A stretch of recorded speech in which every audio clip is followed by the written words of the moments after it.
Ansana plane be crash and nano pay no say ne courso anopano. Maybe Juma Michelle Ashanti Regional Minister, ne convoy, ewo ahojo, Dr. Alhaji Mahmoud Bawumia fie n'anim hwa na Michelle Dr.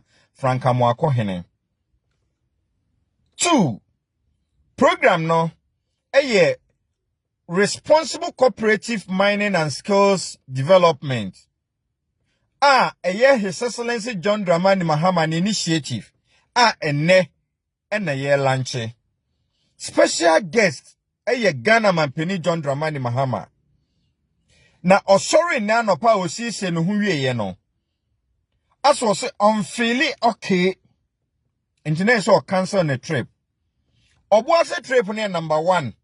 Number 2 kaswa. Na John Dramani Mahama free obuase a obesa kwa kaswa another program. Koso I think say Pentecost Church of Ghana na organize that program no. Ni nyina cancel no off.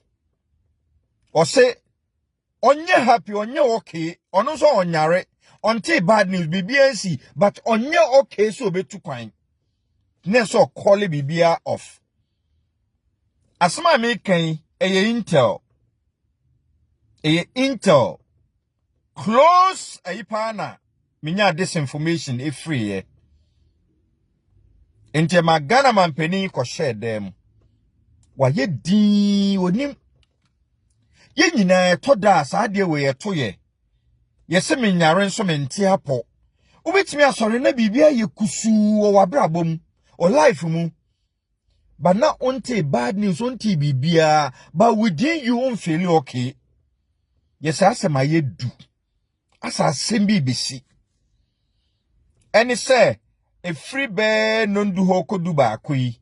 Areho sem kesia sebi Ghana yete. Na bra nipa ne frame say accident say NSC oboase sikaman honom no. Me dey asoma me kan say say nanse de mahu say plane crash sisi Ghana but esia ya na emergency landing eno mo landing nti enhye nye bibi kese bi sa afe 30 minutes to 1 hour no na information eba yebo defense minister din yebo honorable Muntala Mohammed din yebo Dr. Hanabisi udin yebo Muntaka Mohammed din mpo obi frame say Ghana Mampeni kraka ho. Nam so that is impossible because se Ghana Mampeni betu kwan a woni sa presidential staffers na nasa officials no emmomu sa antena helicopter mu e woni ne security details pe na betena mu any few military officers enti say ministers be 4 or 5 to helicopter mu a there is no way say president ebeka ho bi. Ghana ene ukui ene Wednesday Black Wednesday ma obia na said me munim no me de me ye Muslim ya na ye mu bebre no yataka kulli nafsin zai cattle mouth okra biara ebeso owu ahwe wasase so inna lillahi wa inna ilaihi raji'un. Onyankopon ne ode maaye ono anu ato ne nsa afre no ye hu sa asofofo bebre hihye nkom na bibi besi mpo sofo ba akokra de obo Dr. Manebo Amadi say omfre no na Dr. Manebo amananimu nye omfre no the same sofo no ma hwani videos ma post bi kra wo me page. Emma Sofono Kosoka say there is going to be a plane crash in Ghana, either from Accra to Kumasi or Kumasi to Accra, whichever way there was going to be a plane crash. Wow. Yang Muslims there, yenimsa de BAC biano, nyankopon ne maho kwan ansa na esi. So as a believer in Islam, me attribute to ubia.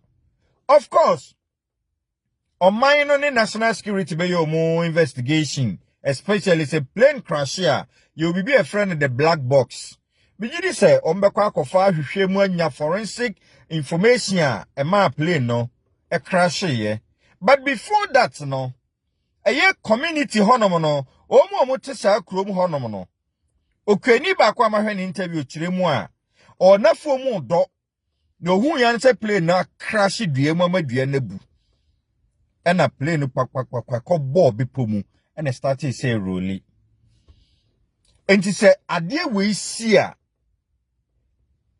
do you think say Odesani or to play we mo be survive? There is no way. Dr. Maneboama, you fought for Mother Ghana. Me last say ye nuanom mo ye illegal mining na galamsey. Mumunti monhwe atitiriwa omudu omunkwa ato ho. Se mo anye galamsey a enka titiriwe ko munkohwe omunkwa. Na sade aban eye ntoto ye se yenye responsible mining no mesremu ye nuanom ewo musie nyina ye pekwan a ye nsa befa so akoya no, but let us try to be responsible. Na ye heto mine no ni natural resources are the ripple effect no ya ye so ne beba enemu hware ho sama to man Ghana enti wodidi a obedidi wani beji se wo ye galamsey ese o mining sase na minister eba be pamon no akowu okwan mu ansa na plane be crash ena anopa awie mu no sei ne koso anopa no. Me ba adwuma mi share Ashanti Regional Minister ne convoy ewo ahojo Dr. Alhaji Mahmoud Bawumia fie n'anim hwa na mi share Dr. Franka Mwakohene. 2 program no responsible cooperative mining and skills development. His Excellency John Dramani Mahama initiative. Ene ye lanche. Special guest Ghana Mampeni John Dramani Mahama. Na osori na no pa osi se no hu wieye no. Aso se onfili okay. Engineer so cancel the trip. Obuase trip ne number 1. Number 2 kaswa. Na John Dramani Mahama free obuase a obesa kwa kaswa another program. Koso I think say Pentecost Church of Ghana na organize that program no. Ni nyina cancel no off. Or say onye happy onye okay ono so onyare until bad news BBNC but onye okay so betu kwan. Ne so call bibia off. Asma me kan eye intel